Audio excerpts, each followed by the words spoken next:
I'm going to start in the front because there's nothing going on in the front that I haven't done before, so I'm pretty confident in that. The rear will be the last part we do because it's a 4-link and I've never done that. And there's a new rear end and there's stuff that needs to be welded and precision measuring. So I'm going to have help from smart people to do that. I always like to lay things out that I'll be using during the build that day. So springs, adjustable coilover stuff, shocks, whatever you want to call them, uppers and lower arms, stuff for the sway bar, my cup, and then the new rotors for the front brakes. If we can get through all this today, that would be great. I don't see any reason why we shouldn't be able to.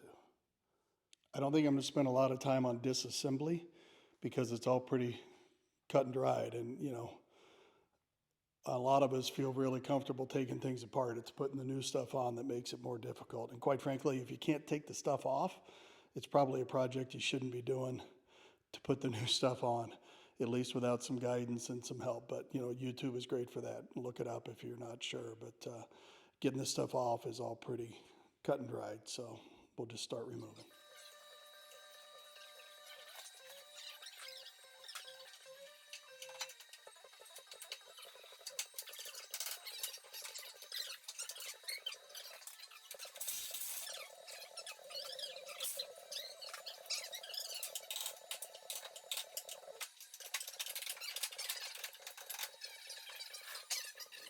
So this went pretty easy. What I did was I took a step bit and first drilled out the bushing most of the way with that. Then I took a hammer, pounded the bushing out, and the 3/4 drill bit went right through with no problem whatsoever. So day one did not progress anywhere near as well as what I had hoped, but it's typical when you do projects like this. Got most everything stripped off. Don't have the uppers off yet because we're going to have to remove the headers to get them to slide up over their mounting hardware. Headers are right in there and really close, so have to do that in the coming days. The bolts to mount the lowers were too short, so I had to run out and get some new ones for that. We had a crack right here that we needed to weld to firm that up. And then on the brake calipers, one of the brake caliper boots was torn. I don't know anything about these, how long they've been on, so I ran over to Napa to order up new ones and they were already closed. I lost track of time. It's not Napa's fault. And so I ordered that stuff online. So long story short, didn't get anywhere near as far as I'd hoped, but not a big deal, just part of the process. We'll get with Ride Tech because also the other issue has to do with the coilovers for the front or the springs. Something's too long or something's too short. We can't get them assembled, so we think the springs are too long. And I got all the measurements into the Boris over at Street Machinery. He'll check with them on Monday. It's Saturday. So I'm in a stall mode right now anyway. So while I'm waiting on parts, I'll get the headers off, the upper control arms off, the new uppers on, the new lower strong arms on, and then I'll probably sandblast a few parts that we pulled off, spindles, things like that, and paint them up fresh and get all that stuff back together while I wait for parts to come in. There's the header, obviously. Here's the upper arm, and they're touching right there, and we don't even have enough room to get them out. So I'll have to pull the headers off to do it. And same thing goes for the other side here, touching the header right here. No big deal. They've been off before. It's just a pain in the butt, but that's what you get. It's part of the process. So I have the upper and the lowers on the passenger side now. Once I got the headers out of the way, the old upper came off easily. The new one went on better right side up than it did upside down, but I got it on upside down and then I realized it was upside down, so flipped it over. You know, a hint, look at the decals, have them be right side up and don't be a fool like me. At any rate, those went on easily, and then the lowers went on really easily, obviously, as well. There's not a lot of science to them. I did have to run to the store and get longer grade 5 bolts. The ones they sent me were too short. So, but other than that, we are on and looking good. So on to the other side. For the lowers, it's pretty simple. Put your bolts through the appropriate holes. Again, I had to get longer bolts, but that's all good. Get one side aligned with the bolts. There's plenty of wiggle room, which is nice.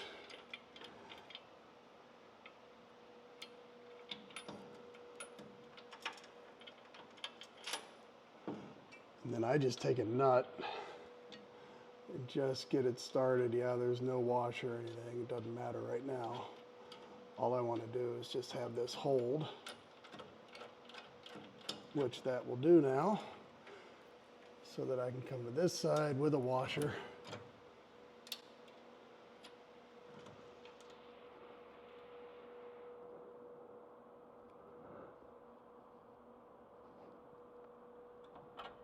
And a nut. And get that started. So we're hanging. Hardest part is done.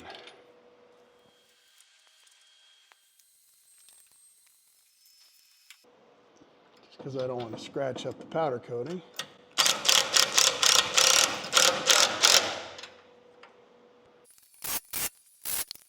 And then I will come back with a torque wrench, find out what the torque spec is. I'm sure the instructions say it, and then I will torque it down to the correct specification. Check the torque spec, and it's 65 to 75 foot-pounds. So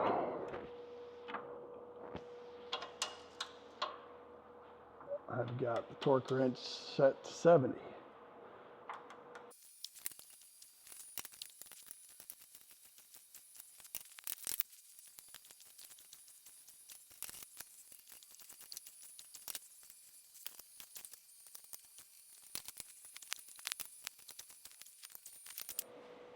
So for the sway bar, there's a bracket that comes with the kit, and there's a rivet up here on the front that you need to remove, and then that becomes the locator point for this bracket. So we put the bracket, will go there.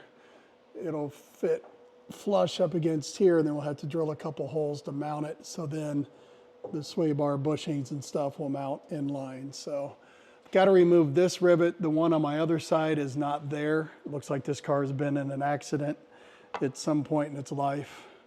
So right here, it's already gone. So we'll just drill it out to whatever size that rivet is, because it's not even through here. And you can see the frame had been patched right here. So no big deal, but we'll have to get that out. I don't know yet if I'm going to grind it or if I'm going to use a air hammer to get it out. So figure all that out and get her done. Need to check the instructions, because this is Ride Tech is engraved here, or etched in, whatever you call it, and it is on the other side here. So they either sent me two of the same, or one side it gets hidden, which is possible. I believe the mounting points for the sway bar need to be in here in the middle, or I'm wrong on this side and I gotta flip it. But if I flip it, then it doesn't fit right. So this has to be right because of the cross member here that is hitting. So I'll snug that thing up, and we'll get ready to go from there. Yeah, that was right. So now that I've got it placed, I can drill a little starter hole, marking it essentially.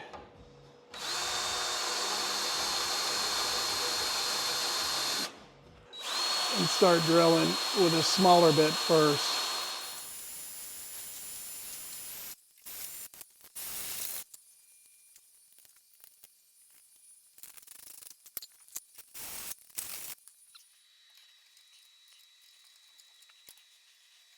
A little bit more room here.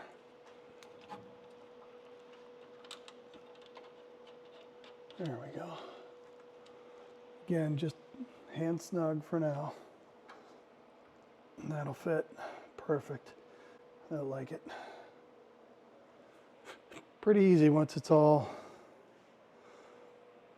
pretty easy once you have the right size springs and the right size shocks. It's a little bit tough to put it together when we had shocks that were too short, but we're all good now. There's that fastener up top. Nice. So in with the kit are these, they call them spacers. They're aluminum, and they actually go like that, with the flange pointed in towards the shock. I thought they would have gone the other way, but they don't. And then as far as which holes here on the lower they go into, you got a 1/2-inch bolt, and it only fits into one of the holes correctly. And the instructions say, obviously, that's the one. So I'm gonna put this spacer on first and hold it here. Lift up, push through, get the other spacer into place, and then push through. So then we're just a washer and a nut away. This will get tightened. So you can see the spacers on either side.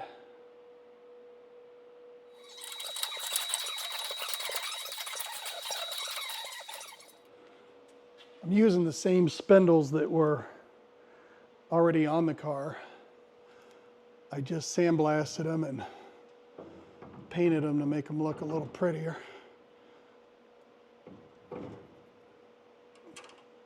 Well, it looks like I am hitting the brake line bracket right here. So I'm probably going to have to remove that to get it out of the way so I can have full swing.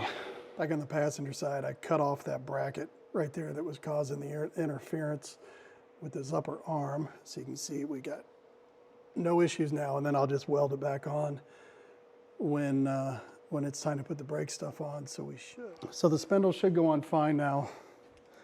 I will tell you this,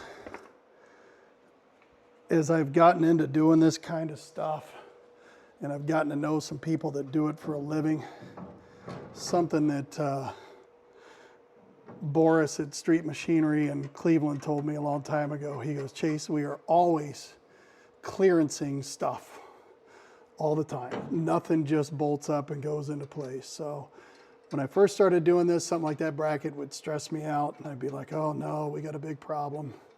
Now I just keep in mind what Boris said, you got to clearance stuff. So, all right, so now we got a spindle. Obviously got to tighten it up, but we're looking good.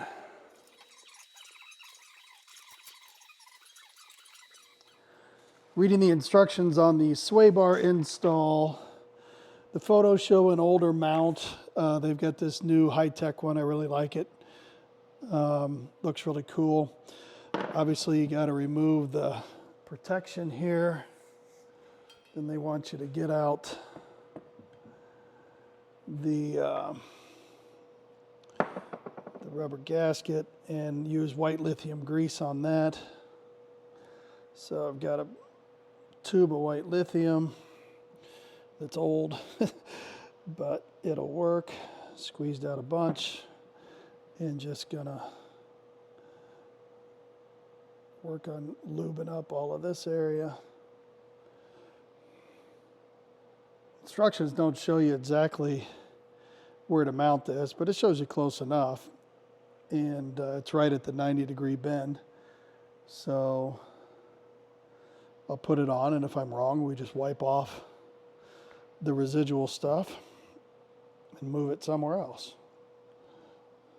So like that mess, easy cleanup, easy wipe up. So we got to do this for both sides.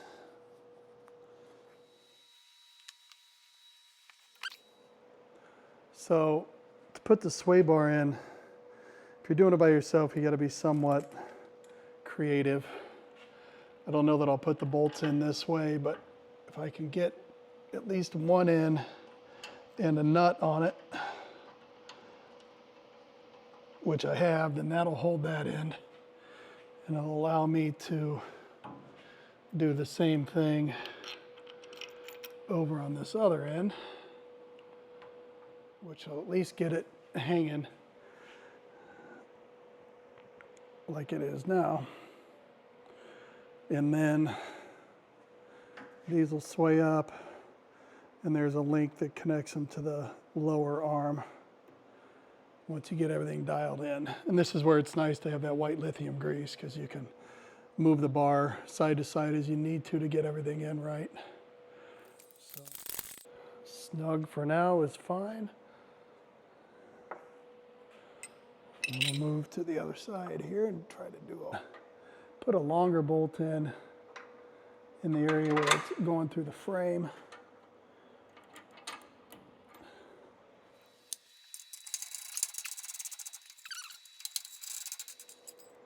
All right, so put the lock washer on. Gonna get it started.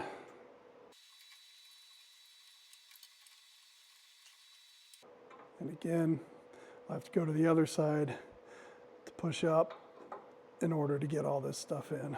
So when you're putting these ends on, you got to be sure that the other side has the step washer and is lined up, because once you get it down enough to go through, then the other side can't be done. It's just tight, obviously. So that's all the way through, and I can get that nut at least started, which it is, and I can go check the other side now and see that it too is in. And then I'll put on this and that. And then get them tightened down. The hardware is 11/16 nut, and then you got to hold it with a 1/2 inch up here to give you something to work on. So here's what it's looking like. All looks nice and clean.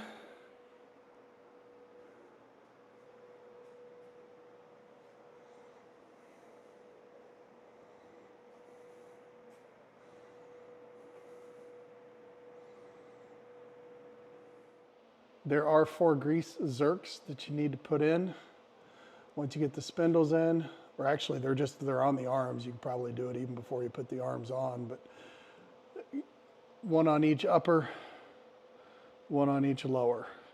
Get those things tightened up and throw some grease in there. Make them all happy. All right, so the dreaded packing of bearings. It's not hard. It's just not fun. It is a dirty, nasty, greasy thing. Be sure to have towels handy, because you're going to get very messy.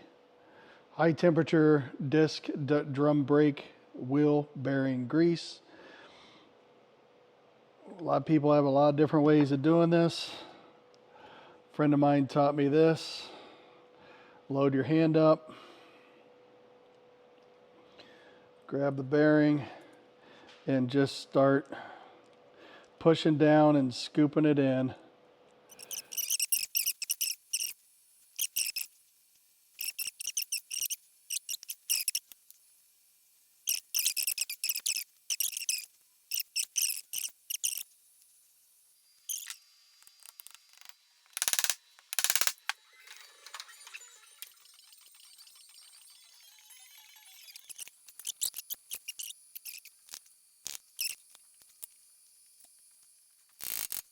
She on. All right, that one's on. Looking good. Not bad for a 55 Bel Air.